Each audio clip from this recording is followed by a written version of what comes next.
जय हिंद दोस्तों, स्वागत है आप सभी का लीगल ज्ञान ऑफिशियल में। और आज हम मौलिक अधिकारों या कह सकते हैं फंडामेंटल राइट्स के बारे में जानने वाले हैं। जो हमारा फंडामेंटल राइट्स है, जो भारत का मौलिक अधिकार है, वह संयुक्त राज्य अमेरिका के संविधान से संविधान से लिया गया है।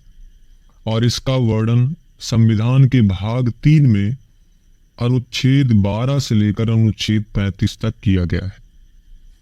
संविधान के भाग 3 को भारत का अधिकार पत्र यानी मैग्ना कार्टा भी कहा जाता है। इसे मूल अधिकारों का जन्मदाता भी कहा जाता है। मूल अधिकारों का जन्मदाता यानी भाग 3 को मूल अधिकारों का जन्मदाता भी कहा जाता है। जो मूल अधिकार हैं या मौलिक अधिकार हैं, उनमें संशोधन भी हो सकता है एवं राष्ट्रीय आपात के दौरान अनुच्छेद 352 जो जीवन एवं व्यक्तिगत स्वतंत्रता के अधिकार हैं, उनको छोड़कर अन्य मौलिक अधिकार को स्थगित किया जा सकता है। मूल संविधान में 7 मौलिक अधिकार थे, लेकिन 44वें संविधान संशोधन जो 1978 ईस्वी में हुआ के द्वारा संपत्ति का अधिकार जो अनुच्छेद 31 और 19 का में था, इस मौलिक अधिकार को मौलिक अधिकार की सूची से हटाकर इसे संविधान के अनुच्छेद 300A के अंतर्गत कानूनी अधिकार के रूप में रखा गया है। अब हम देखते हैं कि यहाँ नोट पॉइंट लिखा हुआ है कि 1931 ईस्वी में कराची अधिवेशन अध्यक्ष सरदार वल्लभ भाई पटेल यानी कराची में 1931 में अधिवेशन हुआ, जिसमें अध्यक्ष की भूमिका निभाया है सरदार वल्लभ भाई पटेल जी ने। में कांग्रेस ने घोषणा पत्र में मूल अधिकारों की मांग की और मूल अधिकारों का प्रारूप जवाहरलाल नेहरू ने बनाया था। अब ये मूल अधिकार या मौलिक अधिकार जो हैं क्या क्या हैं, किस किस अनुच्छेद के अंतर्गत हैं, ये देखते हैं। देखिए, पहला जो है समता या समानता का अधिकार अनुच्छेद 14 से लेकर 18 तक। दूसरा है स्वतंत्रता का अधिकार अनुच्छेद 19 से लेकर 22 तक। तीसरा शोषण के विरुद्ध अधिकार 23 से लेकर 24 तक। चौथा है धार्मिक स्वतंत्रता का अधिकार अनुच्छेद 25 से लेकर 28 तक। संस्कृति और शिक्षा संबंधी अधिकार 29 से लेकर 30 तक।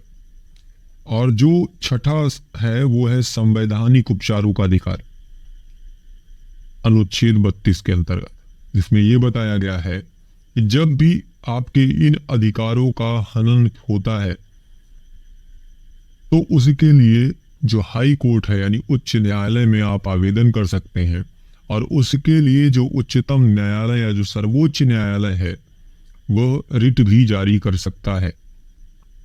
सातवां जो मौलिक अधिकार या मूल अधिकार था संपत्ति का अधिकार, जिसको मैंने बताया कि इसको मौलिक अधिकार से हटाकर अनुच्छेद 300A के अंतर्गत कर दिया गया है, जो कि कानूनी अधिकार के रूप में अब जाना जाता है।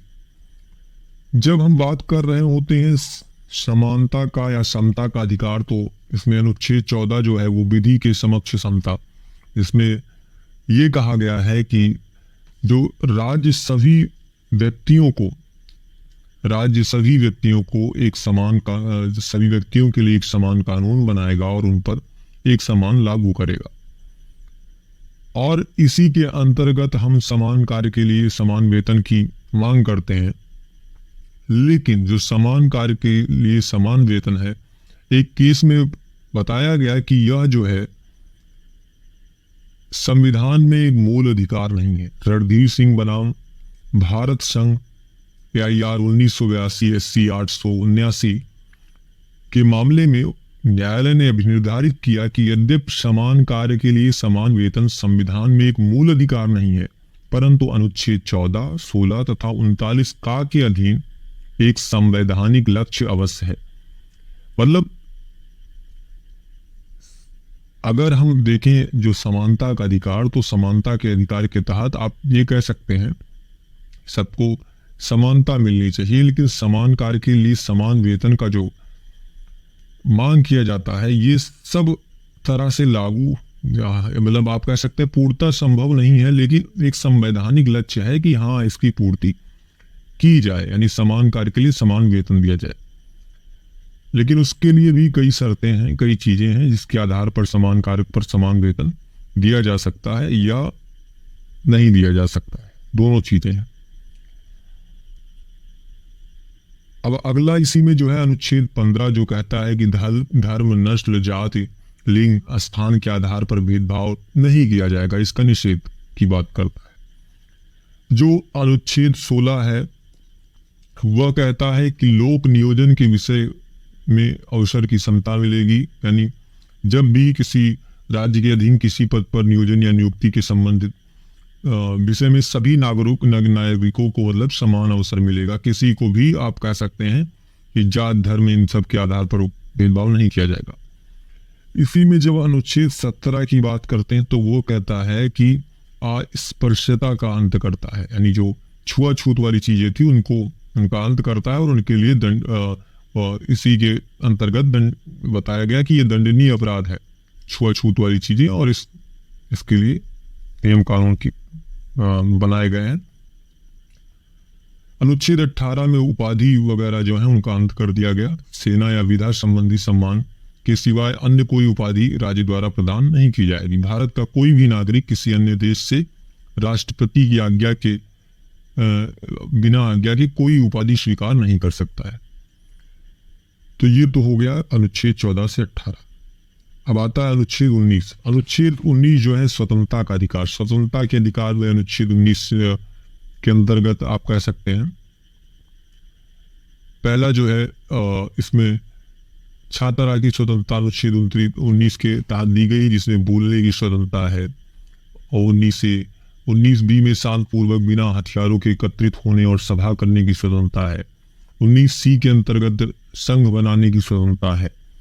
19D के अंतर्गत देश के किसी भी क्षेत्र में आवागमन की स्वतंत्रता। 19C के अंतर्गत किसी भी क्षेत्र में निवास करने और बसने की स्वतंत्रता। 19G के अंतर्गत व्यापार जीविका चलाने की, और 19 प्रेस की स्वतंत्रता का वर्णन भी अनुच्छेद 19A में ही है, यानी बोलने की स्वतंत्रता जो थी उसी में आप कह सकते हैं प्रेस की स्वतंत्रता भी है। उसके बाद अनुच्छेद 20 है, इसमें अपराधों के लिए दोष सिद्ध के संबंध में कुछ संरक्षण दिए गए हैं। अनुच्छेद 21 में दिया गया है प्राण एवं दैहिक स्वतंत्रता का संरक्षण, और इसी के अंतर्गत 21A में दिया गया है कि राज्य 6 वर्ष से 14 वर्ष की आयु के समान समस्त बच्चों को ऐसे ढंग से जैसा कि राज्य विधि द्वारा अविधारित करे निःशुल्क तथा अनिवार्य शिक्षा उपलब्ध कराएगा। अनुच्छेद 22 में कुछ दशाओं में गिरफ्तारी और निरोध में संरक्षण दिया गया है। उसके बाद अनुच्छेद 23 में आते हैं, जिसमें शोषण के विरुद्ध अधिकार की बात की गई है। शोषण के विरुद्ध अधिकार अनुच्छेद 23 में मानव के व्यापार और बलात् श्रम का प्रतिषेध है। अनुच्छेद 24 में बालकों के नियोजन का प्रतिषेध है, जिसमें बताया गया है कि 14 वर्ष से कम आयु के किसी बालक को कारखानों या अन्य किसी जोखिम भरे काम पर नियुक्त नहीं किया जाएगा। अनुच्छेद जब हम 25 की बात करते हैं, जिसमें धार्मिक स्वतंत्रता का अधिकार है, अनुच्छेद 25 से लेकर 28 तक। तो 25 में दिया गया कि अंतःकरण की और धर्म के आबाद रूप से मानने, आचरण और प्रचार करने की स्वतंत्रता है। अनुच्छेद 26 में दिया गया है कि धार्मिक कार्यों के प्रबंध की व्यवस्था।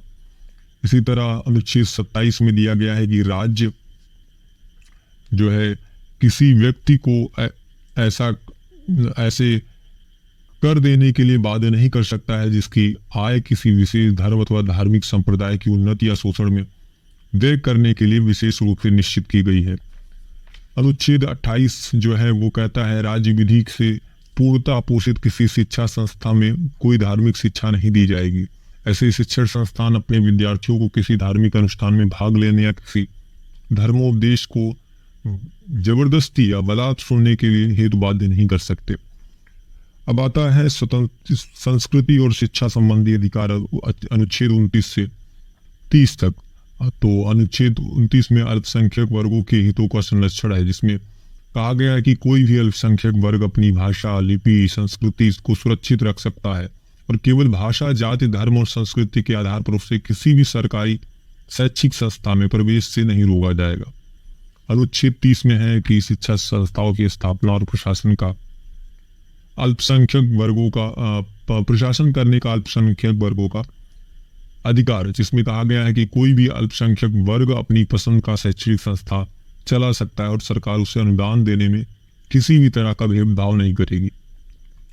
और सबसे अंतिम जो हमारा मौलिक अधिकार है, संवैधानिक अधिकारों का या उपचारों का अधिकार, जिसके अंतर्गत संवैधानिक, आप कह सकते हैं कि संवैधानिक उपचारों के अधिकार को डॉक्टर भीमराव अंबेडकर ने संविधान की आत्मा कहा है। यानी ये जो है मौलिक अधिकार नंबर 6 संवैधानिक उपचारों का अधिकार, अनुच्छेद 32 जो है वो क्या है, इसकी आत्मा है। संवैधानिक उपचारों के अधिकार को डॉक्टर भीमराव अंबेडकर ने संविधान की आत्मा कहा गया।